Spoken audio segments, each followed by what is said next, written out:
ఇంటికి 4,000 తెచ్చారు. ఎందుకు?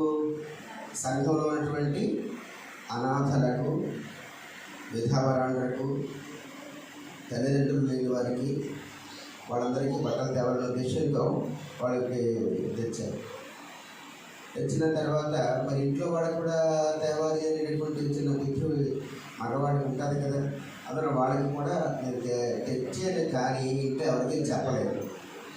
ఇప్పటివరకు చెప్పలేదు నేను. అది ఎక్కడ పెట్టినా వాడి ఎవరికి తెలియదు. కానీ సంఘస్థులకి, సంఘంలో విధవరానికి, పేదవాడికి, అనాథానికి తెచ్చిన సంగతి వాళ్ళకి తెలుసు అన్నమాట. మిమ్మల్ని నేను అడిగే ప్రశ్న, ఈ క్రిస్మస్కి నీవు ఎవరికైనా ఏమైనా ఇచ్చేవా? ఎవరికైనా ఏమైనా ఇవ్వడానికి సిద్ధపడ్డావా? ఏదైనా ఆశీర్వాదాన్ని దేవుని దగ్గర నుంచి పొందుకునేటటువంటి పరిస్థితి నీకు ఉన్నదా? ఇందాక ఇద్దరు స్పీకర్స్ మాట్లాడారు, ఇద్దరు అద్భుతంగా మాట్లాడారు. నాకు చాలా సంతోషం కలిగింది. సిహెచ్ రాజు గారి ప్రసంగం నేను ఎప్పుడూ ఆలోచించలేదు. ఈరోజు నేను ఆలోచించడం చాలా సంతోషం అనిపించింది నాకు. బాగా మాట్లాడుతూ అనిపించింది నాకు. రాజు డోంట్ మైండ్